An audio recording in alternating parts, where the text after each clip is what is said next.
semuanya, selamat datang di Bincang 3 episode 3. Kali ini saya Trias dan ada Susiana dan Pradika akan membahas dua nilai dasar dari Aneka, yaitu nilai komitmen mutu dan anti korupsi. Tapi sebelum kita masuk ke topik diskusi, kami akan sedikit memperkenalkan diri. Saya Trias, jabatan fungsional diplomat di Kementerian Luar Negeri, dan ada rekan saya Susiana.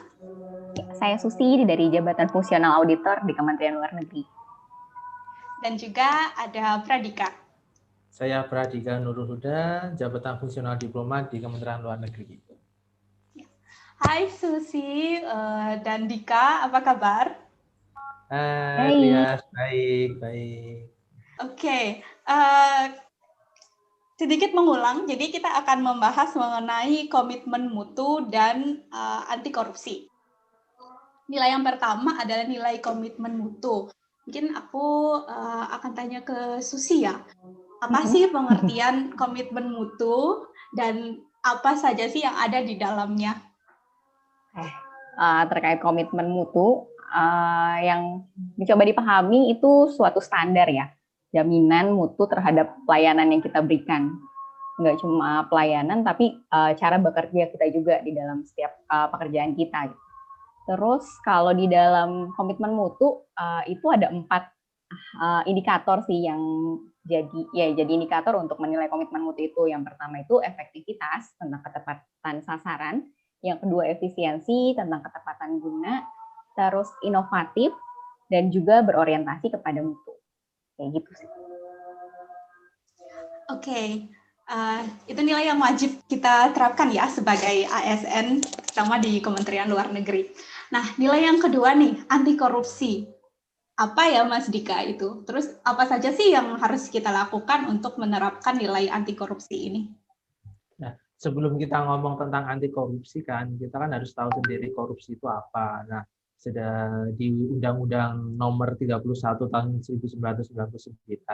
Nah, korupsi itu merupakan tindakan yang melawan hukum, yaitu dengan memperkaya diri sendiri, kayak gitu kan. Itu baik untuk kepentingan sendiri, juga kelompok juga, ataupun korporasi, yang itu menimbulkan kerugian keuangan negara dan bahkan bisa memperburuk perekonomian negara. Nah, untuk menerapkan nilai-nilai biar kita itu nggak korupsi, itu tuh ada banyak banget. Jadi di sini ada 9, yaitu pertama itu harus jujur, ya kan, jujur dalam perkataan dan tidak berbohong, kemudian harus peduli juga, terus harus mandiri, kemudian harus disiplin, tanggung jawab, lalu kerja keras, semangat, habis itu hidup yang sederhana, berani dan juga adil, begitu Mbak Trias.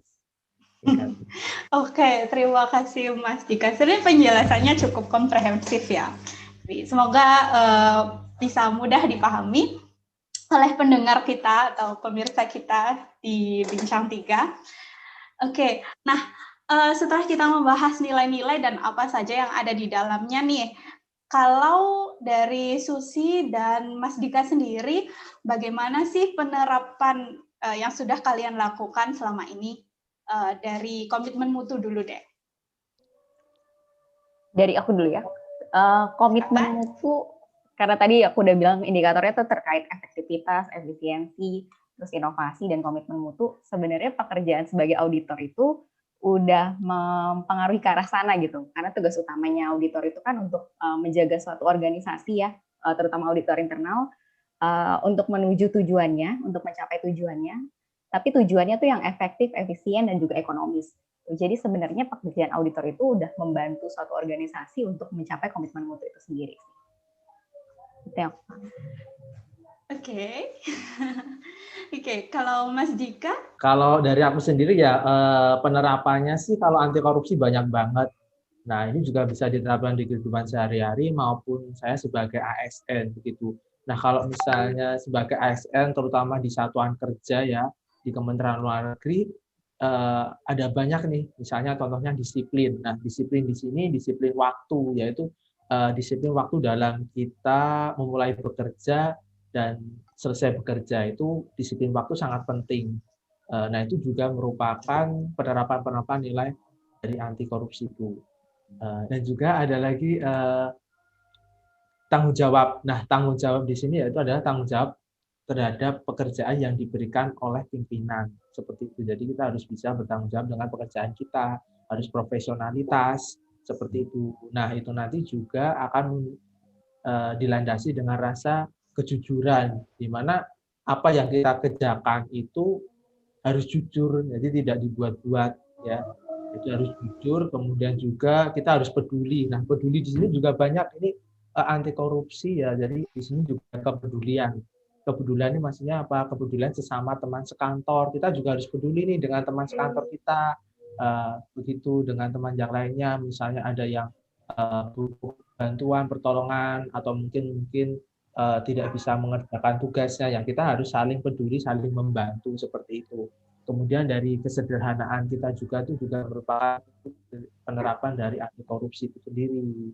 Makanya kita juga nggak harus boros, dan sesuai misalnya kalau di pekerjaan itu juga harus sesuai dengan anggaran yang sudah ditetapkan, begitu Mbak Tria. Jadi banyak banget penerapan itu di pekerjaan sebagai ASN seperti itu. Oke, jadi yang bisa aku simpulkan nih dari apa yang dibilang sama Susi dan Mas Dika, bahwa sebenarnya nilai-nilai ini tuh sudah ada di pekerjaan kita dan juga bisa kita terapkan dari hal-hal kecil ya, dari hal-hal sehari-hari seperti menjaga rasa persaudaraan, mungkin rasa solidaritas dengan sesama pegawai atau mungkin juga pihak lain untuk membentuk sikap anti korupsi itu tadi.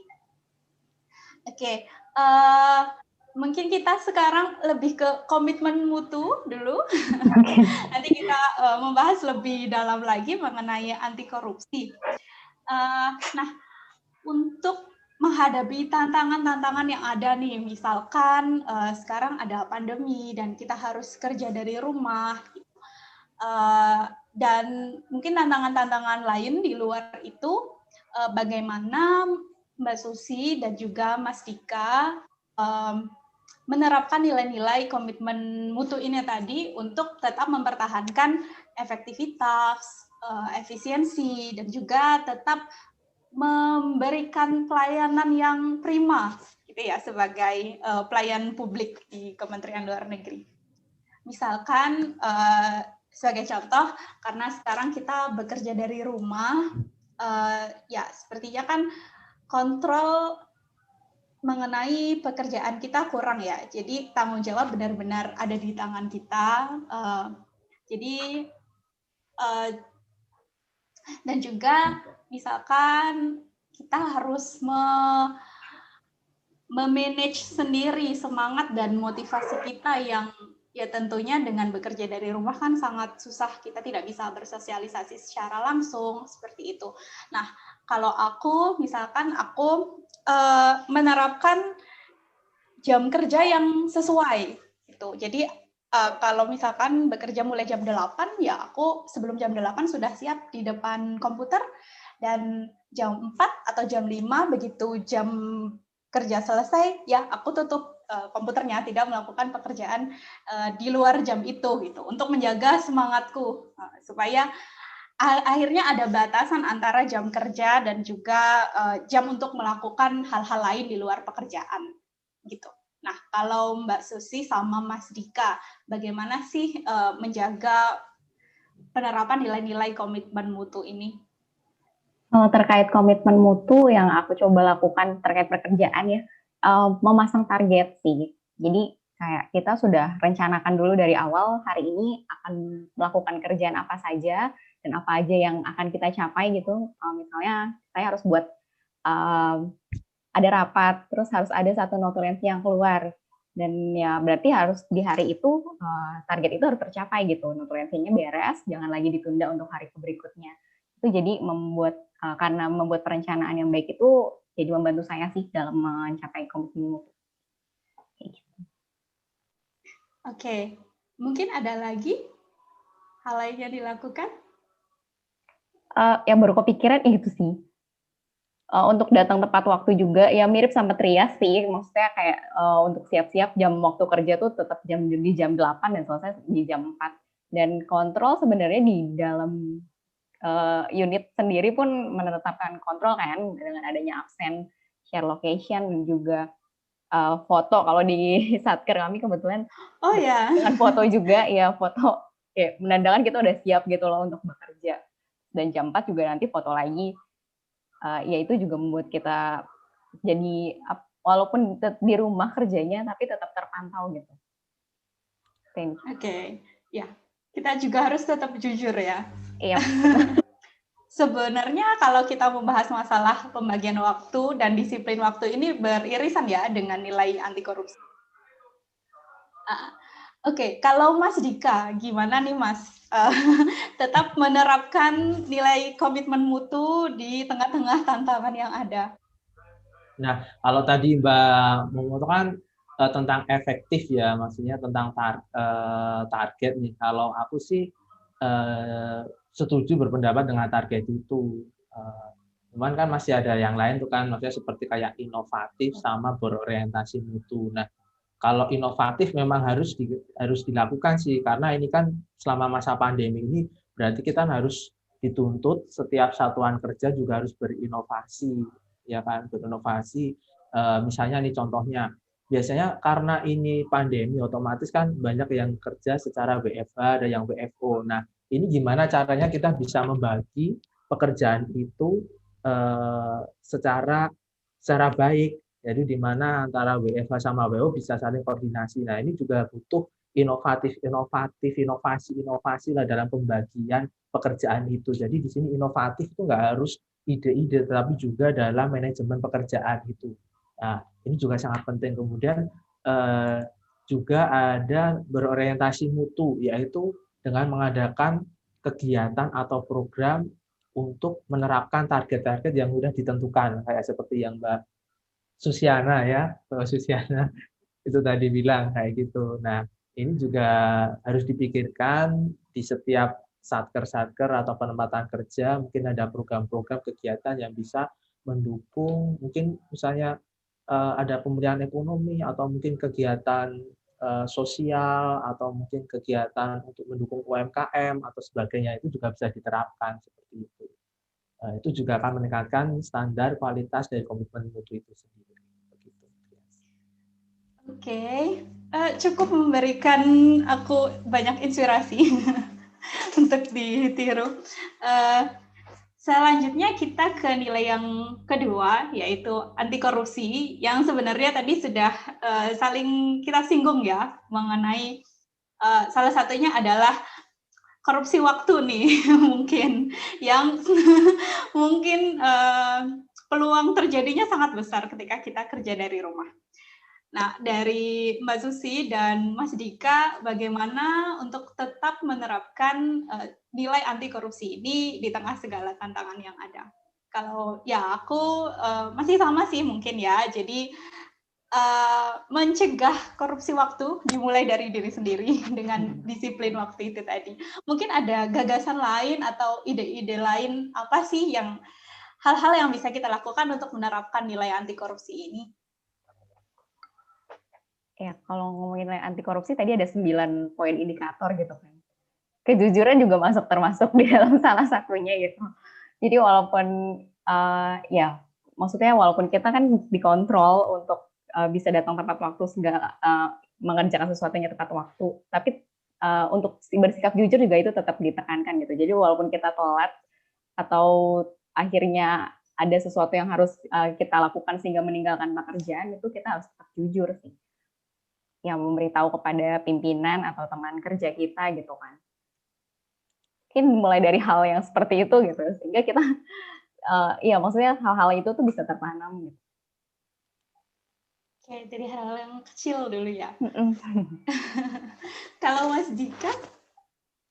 Kalau saya sih dari 9 nilai itu kan ada yang satu itu kerja keras. Nah, betul sih kerja keras ini juga penting dalam penerapan nilai anti korupsi, ya kan. Jadi kita dalam bekerja di Kementerian Luar Negeri, kita harus bekerja keras itu demi rakyat. Jadi kita bekerja itu adalah ibadah, kita bekerja adalah secara ikhlas kayak gitu. Nah, kalau misalnya kita punya prinsip bahwa kita bekerja itu untuk ibadah, kita kerja ikhlas, ya mungkin kita akan terhindar dari perilaku-perilaku korupsi seperti itu. Nah, makanya di situ dituntut untuk kita semua harus bekerja keras dalam melayani masyarakat seperti itu. Ya. Oke, terima kasih banyak Mas Dika dan Susi untuk waktunya kali ini. Diskusi yang sangat padat, tidak begitu berat ya sebenarnya topik kita kali ini, karena ternyata menerapkan nilai-nilai dasar Aneka, terutama komitmen mutu dan anti korupsi, tidak sesusah itu ya. Bisa kita mulai dari diri kita sendiri dan juga mulai dari hal-hal kecil dan hal-hal sederhana.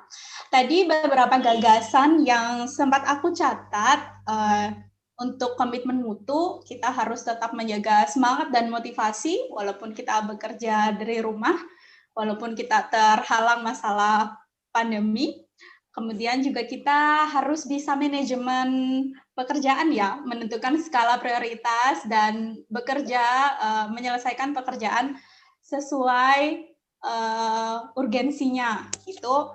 Terus juga kita harus disiplin waktu, kita harus mencegah korupsi waktu, mungkin dimulai dari diri kita sendiri. Oke, itu aja pembahasan kita kali ini. Ya, mungkin nanti kita bisa ketemu di lain waktu di episode Bincang 3 selanjutnya. Terima kasih semuanya.